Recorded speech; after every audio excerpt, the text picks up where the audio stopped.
I think we're gonna kind of catch up to the time. So remember at 2, we're gonna have Vincent and Zeshan, which by the way I'm proud to present them because they are part of Hack Miami. They come from here, and they work at great companies that I would not mention unless they mention it to you.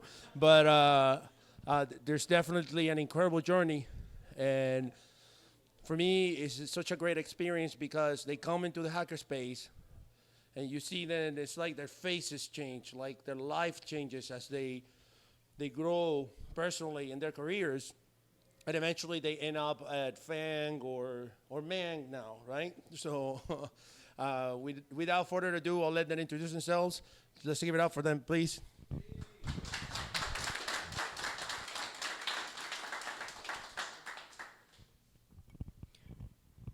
So I'm not going to teach you on this talk how to walk. As an investigator, you'll learn how to walk with a lot of practice, and that's going to be one of the lessons we're going to teach you today. Well, we're going to show you how to walk well and succeed, and you'll get better by doing a lot of that. Yes, so when you look at a very experienced investigator, they look at evidence and they just know what to do next. And not all of us know how to do that. We're going to help you better understand how to do that so it doesn't just feel like you're sitting there looking at evidence and not sure what to do next, but help you understand the connections between different types of evidence so that you can know what to do next and know why you're thinking to do that next instead of just have it be this automatic thing. So now that we've said what we're going to cover, we'll say who we are. So Rod did mention our names. I will briefly share who I am. So I used to work for a cybersecurity startup running the security teams, which was very interesting. Then I went to we'll say a big exchange, and I handled instant response, insider threat, all sorts of very fun things there. And now I am doing work for Global InfoSec Consulting, which is my consulting company I created a few months ago and has brought me all over the world. So that's been a lot of fun. My background's in intelligence. I left a couple months ago a firm I was in private intelligence, and now I work in big tech. Yes, and it does say so on the slide, but we do have other employers. We have clients. We have had clients in the past. Nothing we say here is on behalf of them or reflects them or is any example other than exactly what we say we're giving an example from. There's a reason why we're not using some cases, and there's a reason why we're using the cases we're using is because they're completely public, and we're only sharing information that is already public about those cases. So if you know me or you're in the same industry and you see a case like, oh, I know what he's talking about. Yeah, that's not what I'm talking about unless it's on the screen. Also, thank you to all of you, but also mainly to Rod, who just stepped out. The security community here in South Florida has helped both of us a lot. I met Rod when I was at one of his events. I didn't know what to expect. I was fixing a virtual machine. He walked over and said, that's not what we're trying to teach. We're teaching you how to hack. And he taught me how to enumerate S3 buckets for companies that didn't realize they were open. And that was a lot of years ago, before that was things we were all doing. So he went out of his way to teach us and has done the same for a lot of other people. I met Rod around 2017 at DEF CON in the Recon Village, which is about OSINT. And he was like, if you want to learn more about DEF CON and like more about security, come to the Florida party. If you guys haven't been to the Florida party at DEF CON, amazing. Rod was DJing there, and we talked about security there, and that started my journey in security. So big thanks to the community for making it such a welcoming place for everyone to learn and join and contribute to good work for good people.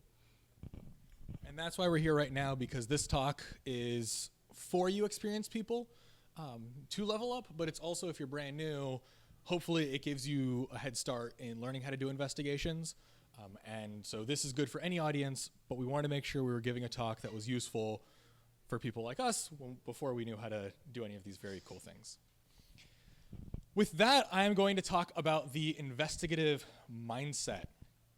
So this is, again, it's something where you see a really senior person, they walk over to your computer or they jump into the case, and they just know what to do. They know what buttons to click, they know what evidence to pull up, and they just start requesting evidence, and you have no idea why they're asking for that. And I can tell you, once I became one of the investigators that was the senior person getting called in, I didn't always know why I was asking for something, but I was like, I need this. I don't know how it connects, but my brain is telling me I want to look at this next. Figure out how to get me access to that. And there, in that random piece of evidence that I just knew I needed to get to, had the really small piece of information that connected all the things we didn't understand. And suddenly we knew exactly what happened, and we knew it very quickly because I looked at that random piece of evidence that my gut just said I need to go look there. And so I've talked to a number of the people in the industry about this. I've talked to Zeshan, I've talked to our friend Santi here, and a lot of other investigators, and learned that this was kind of common and didn't understand it. So we took time, we dug into it, and we have a better understanding of why this is and how this works. And that better understanding has helped me teach people how to do this. Because now they understand what I'm doing, I can explain it. And that's what we're going to do. So first, what is the difference between a junior versus a senior investigator? Well, junior investigators have been taught, and they have been taught how to do something. They remember how to do that, and when they're faced with the situation in front of them, they're going to think, what have I been taught how to do? I'm going to go do that. But that's different than the end point I said I want to get you all to, which is where you show up and you just know what to do next. So this is a big difference here. We have the junior that are really thinking about, like, what are we going to do? And the senior people that we just show up and do it. So much so that when you learn about threat hunting, it's, oh, you bring in a senior person and you just give them access to the environment and they just find stuff. It's like, yeah, I don't know if that's very scalable and worth setting budget to. So should we just wait until we magically gain this sixth sense? No. So let's look again at the difference between junior and experienced investigators. Junior investigators are using working memory. So they're sitting there and intentionally recalling information, recalling steps about, I'm looking at an IP address. What can I do? I can find the domain name. I can find IP reputation. And that's what they're doing. And that's fine. That's all we've taught them how to do. So we're being faced with evidence, and then we're just going and recalling, well, what is the right thing for us to do here? This is very different from the experienced investigators. Here, we might not know what the right step is, but we know what we want to do, and we've done enough cases to build our confidence where we don't always feel the need to justify it beyond the level required to be given the access we need to finish the investigation. But that's because we're pulling from our previous experience. So we all have brains. AI and neural networks are very big right now. Everybody's talking about it. But they're calling it those things because there's a certain neural network that's very effective at doing a lot of our jobs because that's the one we have in our brain. And our brains have access to all of our previous investigations. We might not be very conscious of which case we're pulling experience from and applying, but our brain is still doing that, which is why we say, I want to go do that thing now. Show me that evidence that everybody says is not important enough, that isn't valuable enough, isn't complex enough, and then we just know how to look at it and suddenly we know the answers. It's because we're subconsciously pulling from the entirety of our experiences. So what if we could teach this? What if we could go in and say, what are the ways that we're connecting these random pieces of evidence that really, when I started looking at it, were random? I've been in a lot of instant response cases where I said, I want this evidence, and somebody else said, that doesn't make sense. Why are you asking for that? We're looking at this type of evidence, or we're looking at a thing this complicated. Why would that have anything useful?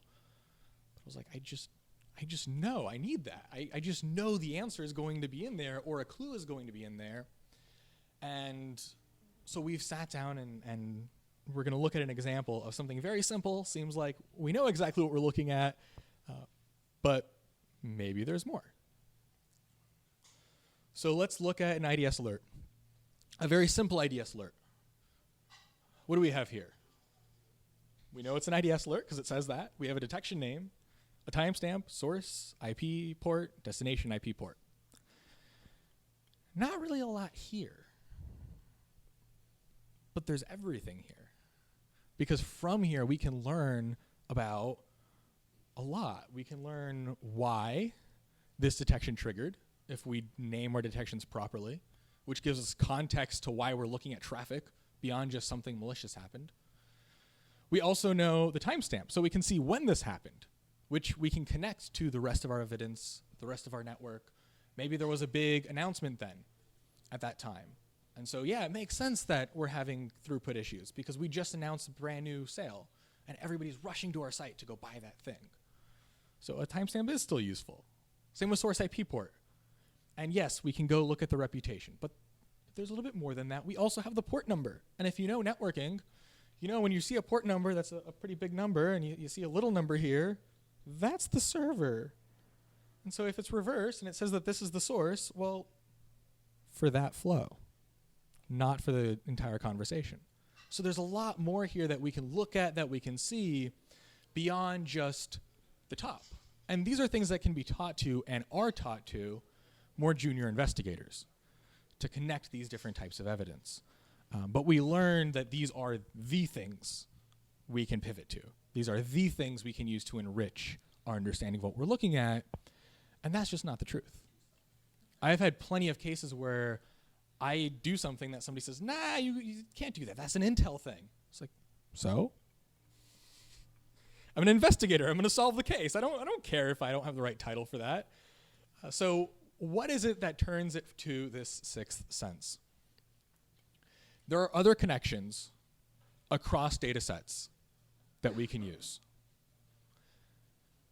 When you have more experience, you know what other data sets exist. You know what other evidence exists, but you also know what's in those.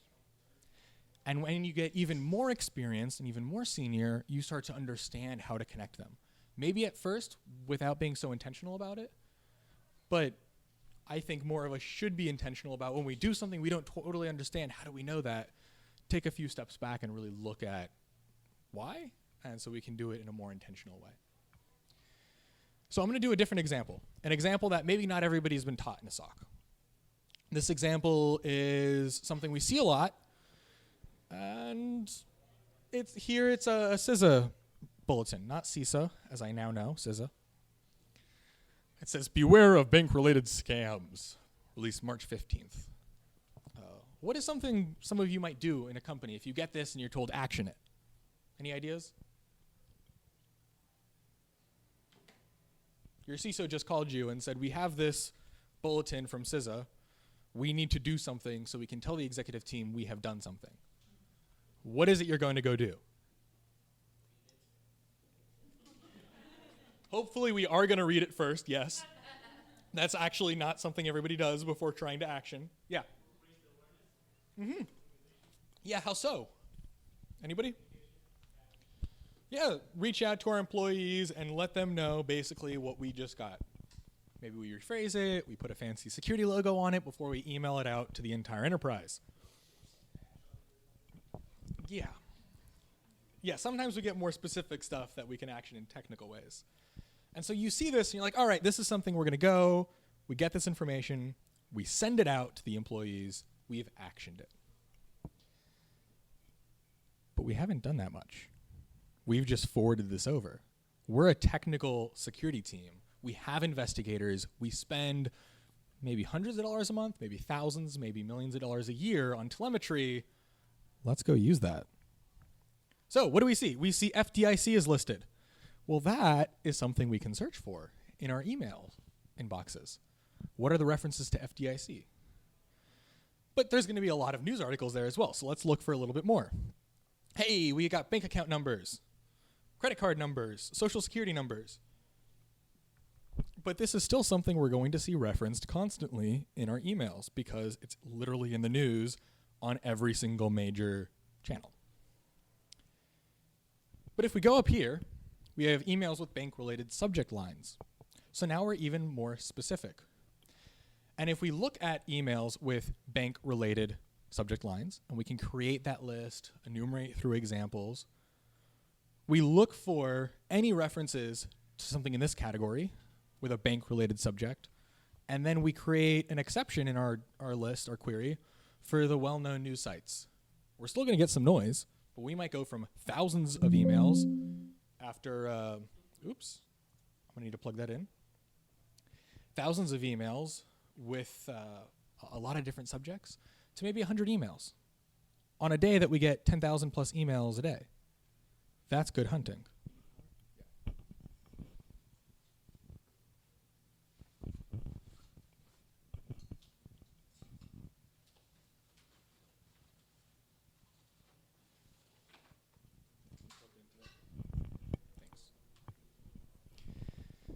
So this is how we can action this in a real way is, yes, forward it over.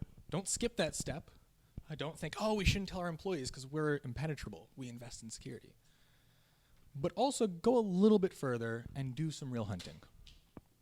And I also teach threat hunting courses, so if this seems like some of my examples sound like threat hunting, it's because they are. It just depends on what the name is for your team. What about a different tip? So I've gotten a lot of more specific and what other people would call more actionable tips before. Like this one. Take a second to read it.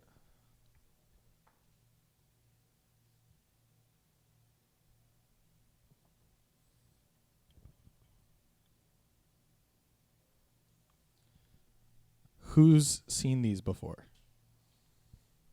At least in the news. Something like this in an Intel bulletin. All right, now maybe don't raise your hands when I ask this, but how many of you have received this phone call before? I see it in the eyes.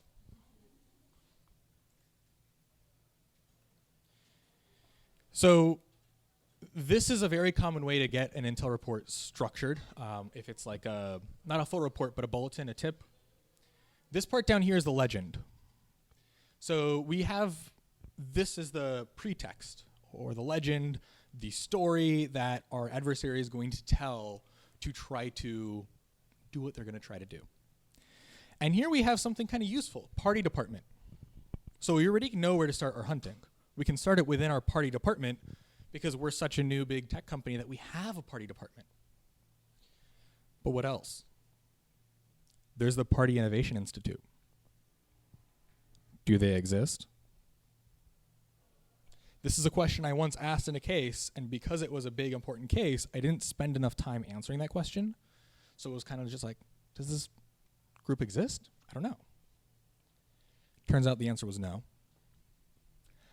So that was a big indicator that I didn't catch the first time, but I was able to use it to see who else knows this exists. Also, symposium at Machu Picchu. Very weird place for a symposium, but my friend here is very creative. So if we look at this, there's things we can use for our hunt.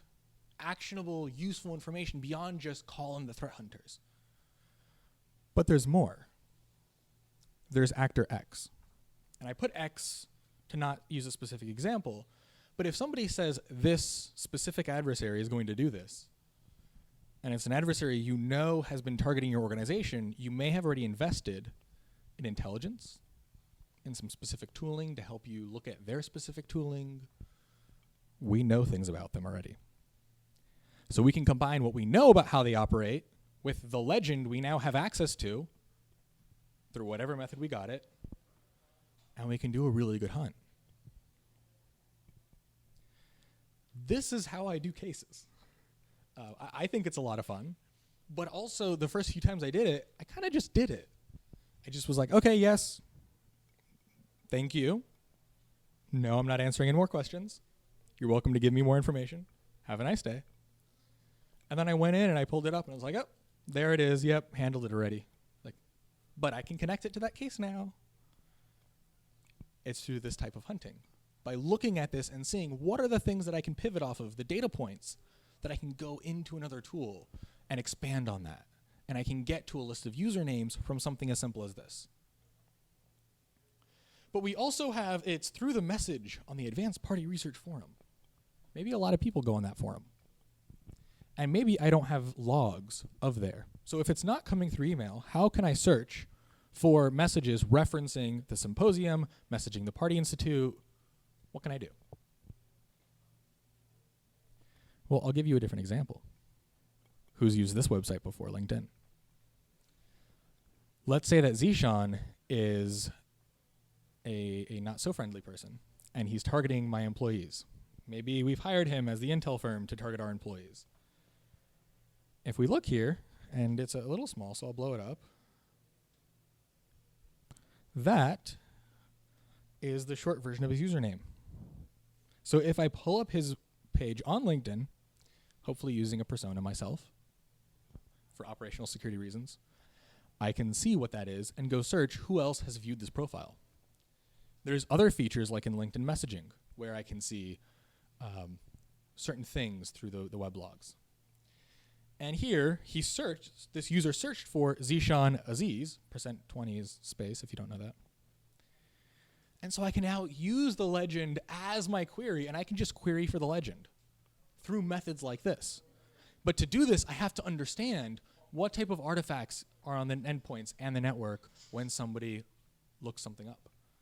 But I also have to be able to connect in my mind and say, well, if I don't have the evidence, what is the user going to do as a user when they get this message? And I've had a lot of cases like this where I go somewhere different because, well, if that would have happened, there would have also been activity over here for that request to be possible. Or the user's going to take out their corporate laptop if they're getting text messages on their phone because it's in front of them at that time of day, and they're going to Google for the Party Institute. So now I can go through and I have all these different ways to query for the very clearly malicious activity. And because I have the intelligence report, I know it's malicious, even if the user doesn't yet know. So sometimes I can do my cases and I can learn that I'm speaking with a specific adversary before the person that they're working with does. Not all insiders are willing. I've done plenty of cases where the insiders knew what they were doing was wrong and got caught. But plenty of cases where the insiders had no idea they were speaking with the very scary adversary that everybody knew by name internally because they were constantly targeting us. But it didn't matter. I could handle it anyways. So if I try to summarize all the things that I just talked about and those different examples, I'm making connections through objects. There are these different things in my evidence that we can refer to as objects. In the intelligence world, you might call them selectors or strong selectors. But when a specific object, like an IP address, is present in two different types of data, we can now use this as keys. If you're from the database world and you do relational databases, we use keys to connect two different tables. I can do the same thing as an investigator across all my evidence. And many data sets were used to doing this, domain to IP address. There is a place where I can put in a domain and get an IP address. It's a very familiar example. So we teach it, but there's a lot that we don't teach that maybe we should teach and shouldn't be only in the hands of our intelligence experts. And with that, I am going to stop talking because I am not using any specific examples beyond the ones that are going to be shown here. However, my colleague has done some public reporting. A lot of his cases are in support of public good and in support of civil society, which you're going to see in a moment. And I think this is where our work really matters. It's great to be able to do the cases where my technical work protects a city or a county and their infrastructure, or a very small business that's dealing against a very large foreign adversary. But these are public. What is not as understood is how it was happening and how the case happened, even if it was mentioned in the article. So with that, ready?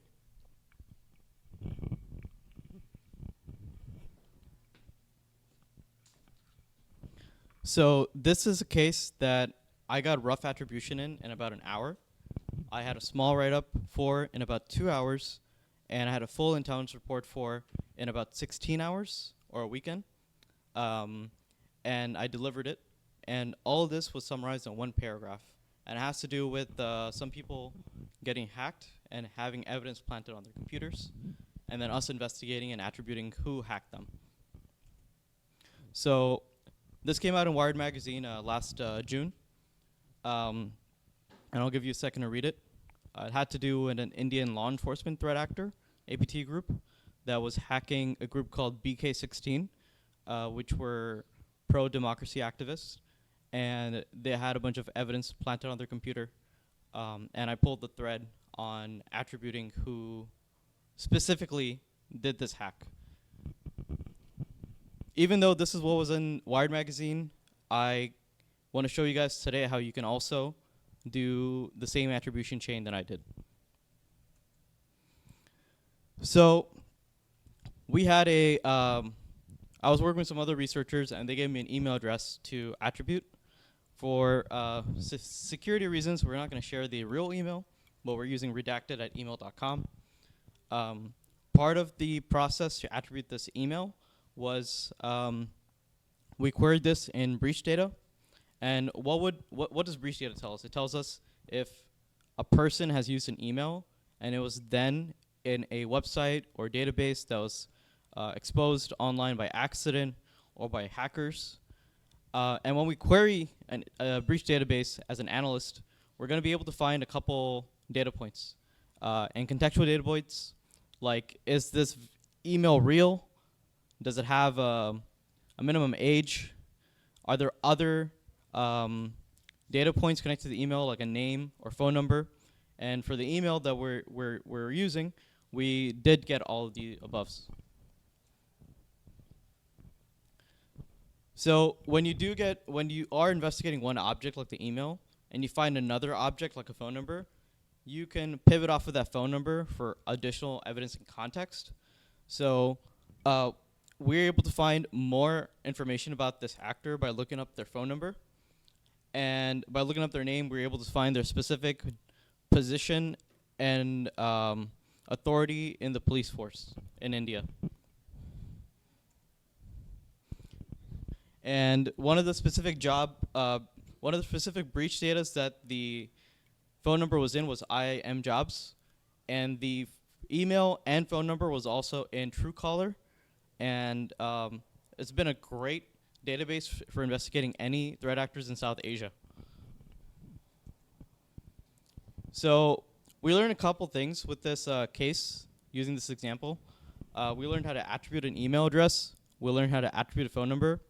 We established that these two objects have belonged to the person of interest, the hacker, for a while, and they're just not made to appear as if it belongs to this person. We used some pretty simple tools. One, which is breach data, which most of the time is free to query, but then you can pay to access specific data, or you can find the data yourself for free on hacker forums and go through it yourself, and Google dorking or Google searching. The outcome that this had was we were able to clearly attribute the people behind this hacking campaign, and it has potential legal benefits because these people were in jail, and they still are in jail in India for several years because the Indian government said that they were planning to assassinate the president of the country, which was not true. So the legal team for those people have used this information and other research by other researchers to appeal to the court that the case is a farce. So you don't really need any crazy tools or OSINT to attribute nation-state level actors. I've done a lot of nation-state cases, and a lot of times attribution has been extremely simple, but you do have to be creative and be very methodical, and that just comes with practice. And understanding these flows will help you do this type of work consistently and with high attribution and confidence. So we're going to do another example now. So let's say you have you find a website that has fake news against another country and it's highly ideological, and you've noticed that the name is kind of suspicious. So we have fakenewsdomain.com. We're not showing the exact website because it's included in the research, which you can see on the next slide. But what we can do is we can see what web server this sits on. because like a news website has to sit on a web server, and a lot of times that server may host other websites. So in this case, the threat actor, they had their web server hosting not just one fake news website, but hundreds of fake news websites. And if you go through the records of that server, that domain, and all the other domains in that set, you will find the front company that is responsible for this operation. You can enumerate other phone numbers and emails, other objects, and other PII that you can further pivot off of using breach data. You can find fake personas used to register these websites, and you find the other hundreds of news domains. So even though this isn't too sophisticated as investigators to perform, the impact is large. And this case was covered by EU Disinfo Lab, and it uncovered a 15-year information operation by the Indian government and Indian government contractors on affecting geopolitical lobbying around Pakistan and the United Nations. And the researchers for this attributed it to a shadowy hacking organization and one of the largest news organizations in India. And this was all exposed because these actors had bad OPSEC. So even though they're government-level threat actors, they also make mistakes. And we can take advantage of that by being creative with our OSINT and finding them. So we'd like to thank Hack Miami for giving this this space for us to speak, but would like to take questions first, if anyone has for Vincent and I. So some of you might think that we picked the best examples, the easiest examples, but we decided the examples of like which pivots we were going to cover before the examples we were going to use.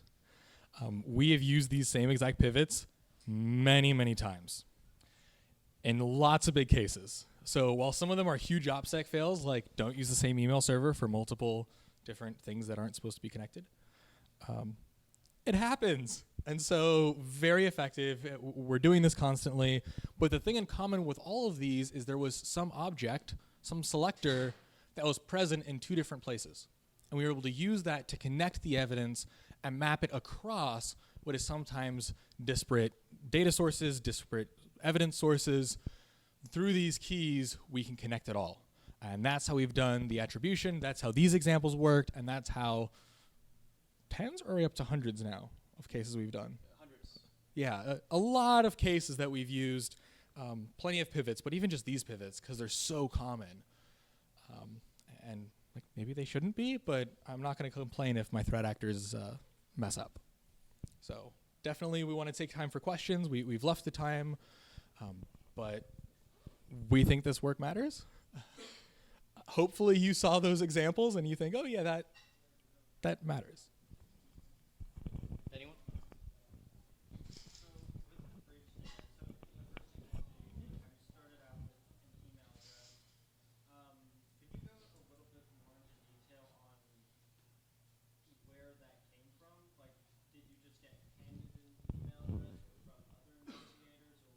Was that in a court document, or what was that? So I can speak on this because it was publicly reported. We're working with some researchers at Sentinel Labs, and they were able to find an email address and phone number in the victim's computers when they were doing the research, and they were unable to attribute it, and that's when they sent it to me. So the source was the victim's computers because it didn't belong to the victims. Does that answer your question? Thank you. Anyone else?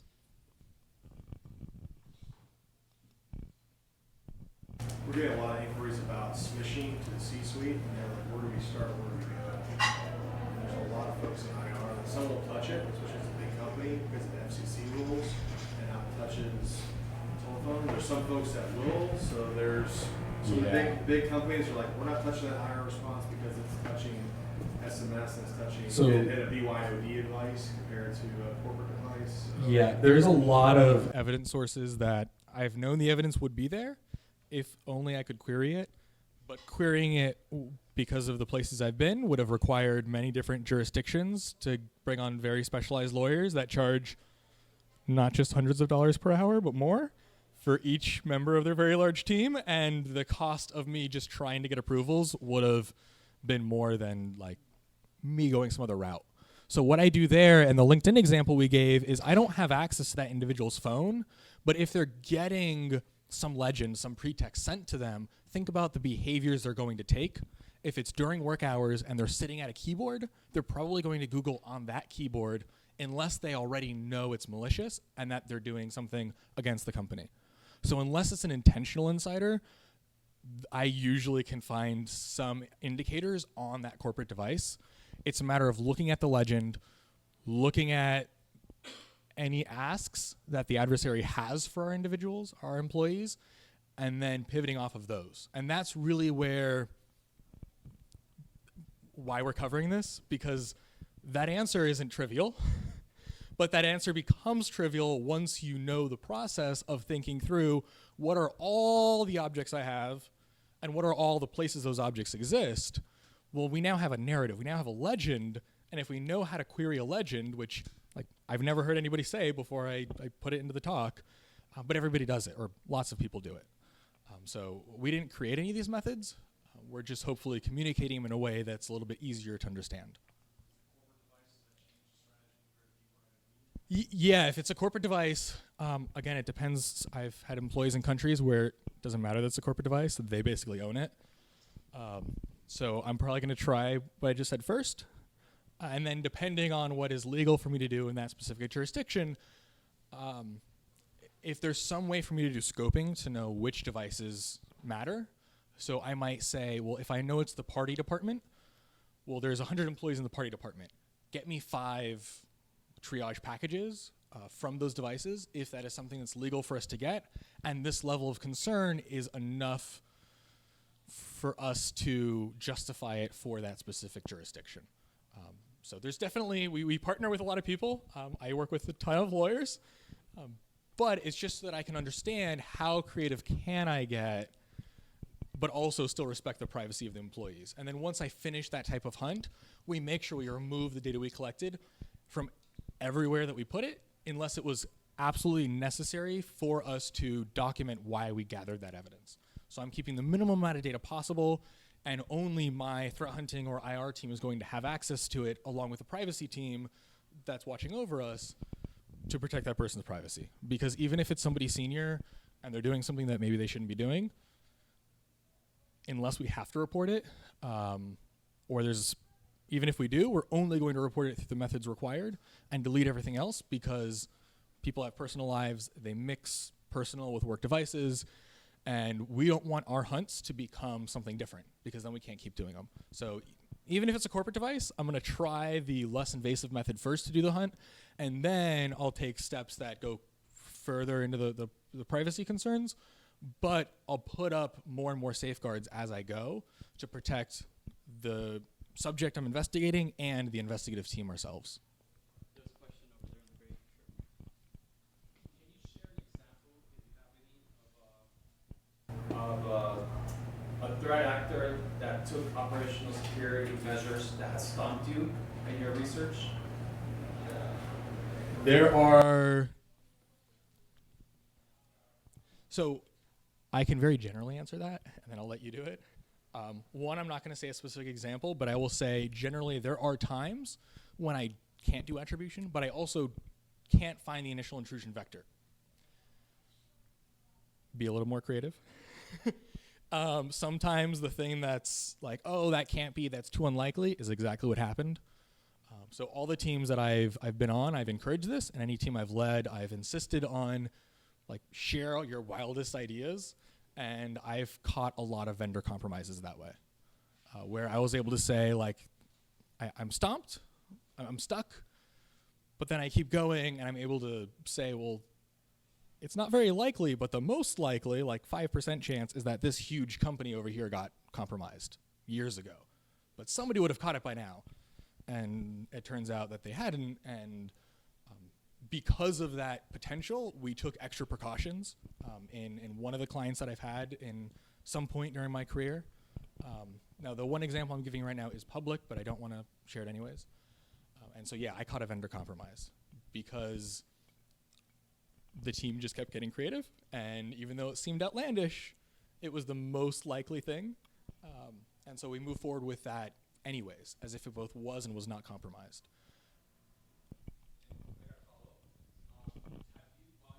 Attributing information, etc. And you're hunting down this threat actor. Has it been situations that you have taken some operational security that you create a persona to hunt them down, to attract them, maybe fish them? So that is legally very complex, which is why even if it is done, who does it really matters, and I'll let your own legal teams explain to you why that is, and that's where my colleague Zeshan here comes in. So on the information operations side, so like nation state disinformation, it's not often that you see a website or operation that has a really great OPSEC and you can't find any objects that attribute what they are. At times you can make a confidence integral based off of content, but you want to be careful not doing all your analysis based off content. That's how you get a lot of people, let's say on Twitter, that do research and everything's a Russian bot because they just find pro-Russia content pushed by bot networks, but that's not, you can't make that analytical conclusion if you don't have evidence backing that up. A lot of times when you're doing information operations and your clients have commissioned you to investigate things for them, maybe you won't have information or data that can prove attribution, but if the clients are like large tech platforms, they have their own telemetry. As long as you can give them a small data set of what you can find on that threat actor or their infrastructure, maybe they can query their own data and see what they have on their sensors, on their internal collection, or through their vendors. So most of the time, probably they won't tell you what the conclusion of that is for legal reasons. But just because like we work in an ecosystem, there's different vendors that have different data sources. Clients may have different data sources. There might be some insiders that can help you.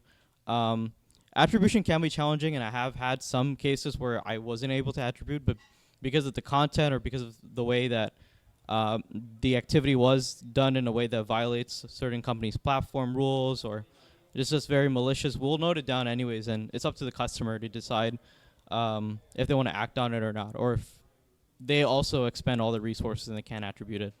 But in my experience, hackers have really good attribution, but people that do information operations don't have good operational security. So the majority of the time, you're not going to be hitting your head in the wall. So, yes. And to connect your question to one of the other ones is if you have,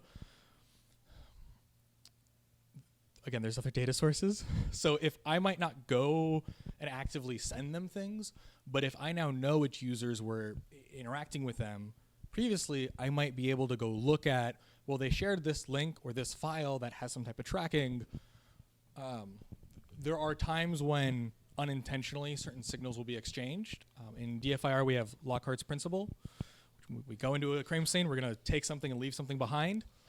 Sometimes we can still find that without actually going on the offensive and sending them potentially malicious packages, because that's just legally and ethically and geopolitically gets very complex very quickly, especially when you're doing investigations that impact multiple jurisdictions.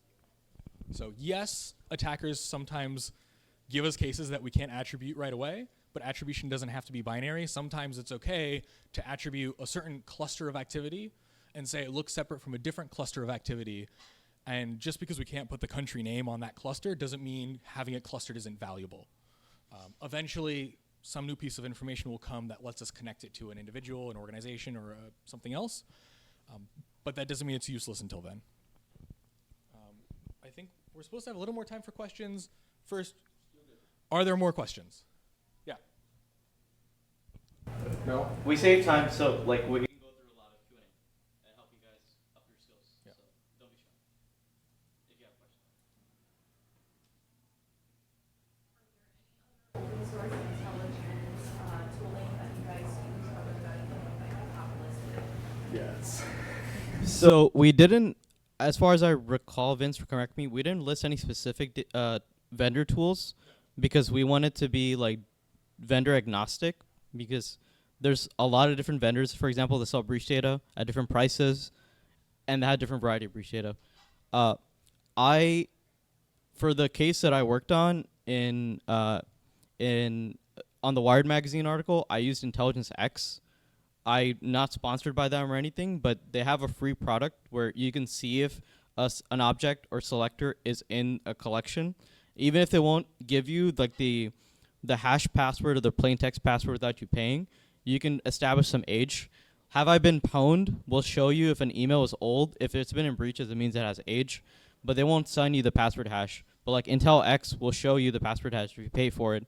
So if you're at an organization that's doing open source intelligence or threat intelligence, you have the budget to purchase breach data. There's also dehashed, which I think I've used once or twice.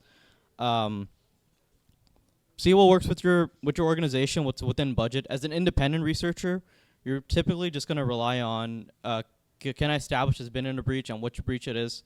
For example, Truecaller, it's in the Intel X collection, and I used it that way to do the case. But I also had a dump of the Truecaller database, but it was very challenging to grep through that database and look for that object.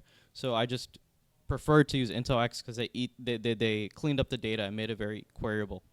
So that's on the breach data side of things. Yeah, we tried to balance this not becoming an OSINT talk. So that's why we didn't go into too many examples. There's a ton of OSINT sources out there, and we use as many different sources of intelligence as is allowed for our authorization and is within our budget. And so a lot of those are free once you just know where to look. So even when I don't have access to paid collections, there's still plenty of ways that I can go out and find specific things that we're not covering now, but we also do some trainings, and I've spent the last few weeks traveling, doing trainings like this that go into more specifics. And as we can, we're going to try to make some of that stuff public.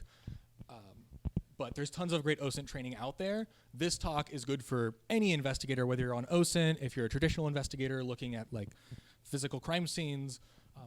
And we want to really focus there and use the examples just to show how impactful this mindset can be when applied properly. Purchasing any of like the leak hashes from either a company or finding your data sources like for free just from online, does that toe any kind of like line or legality because you're independent, or you back out a company? So we can both answer that. Yeah, so the question is, there's a lot of times when we can buy data, but who we buy data from and how the data was gathered is not always something we want to support. I've had Intel vendors pitch to me that they're really good at working with my adversaries to basically fund operations against me. That's not how they thought they were phrasing it, but the impact of what they were trying to pitch me would have meant bigger budget for my adversaries to spend against my company. That doesn't make sense for me. So yes, that's something I think we should always be very mindful of. And that's why partnering with intelligence organizations I think is so valuable, because they may already have those collections. But you also still have to be careful who you're partnering with, because they may say, we have all these collections because we've infiltrated all these groups, when they're really just buying it directly from the group. And a lot of these groups are sanctioned entities, so there's like a legal component, but I think there's a kind of moral component, because they're not just going to target my organization, they're going to continue to target my industry and my region of the world, and I don't want that. That's why I'm doing this work. So yes, I think that's a very large concern and something you should be very intentional about discussing with your vendors. And if they give you non-direct answers, or they say, oh, well, you know, we can kind of talk about that, or if they're suggesting we have negotiators, they're probably buying it, and where they're buying it from matters. So I would push on that subject, and there's been times when I just tell vendors, no, we're not working with you now, and we're removing you from our list of people we're going to request proposals from, because of concerns like that one. But that's my side. Zeshan's welcome to disagree. If you're an independent researcher, you may have more flexibility on what data you can find and use for your cases. Just be mindful if you're publishing by yourself, you may have threats of slap lawsuits if you investigate powerful people. So you still need to consult an attorney when you publish independent cases. If you're a small intel shop like the one I was at previously, you can use a lot of data, but you need to be careful with how you explain where you got that data because of sensitivities around where you get that data. If you work at a large tech company, you may have obligations to your users and user data, and you can't muddy the water between breach data and querying your internal collection. If you work at a legal firm that does compliance research or other sanctions type investigations, they also have another line of compliance and regulatory restrictions. So it just depends on your organization. These questions don't really matter unless you work at a company and you're doing cases. So we can talk one-on-one on that if that is something specifically personally you're dealing with, but we have 1 minute left. So gonna wrap it up. Feel free to talk to us after this talk and ask us anything one-on-one. Vince and I are here all day. And specifically because you asked about like legal considerations, I'll tell you, not only consult a lawyer, but consult a lawyer that knows what they're talking about. If a lawyer's never told you, I don't know before, they're probably not a good lawyer. Go find a better lawyer that is willing to bring more lawyers in to help them understand the specific questions you have. And that's a blanket non-legal advice for everybody, is just go hire better lawyers. Because this is not simple. Not only do I partner with intelligence teams, I also partner with legal teams to understand, well, what can I do? And that's how I found some easier ways to do my cases that didn't have to get in those areas. It's because I'm willing to take the time to work with the lawyers to understand what those boundaries look like. So, thank you all for your questions.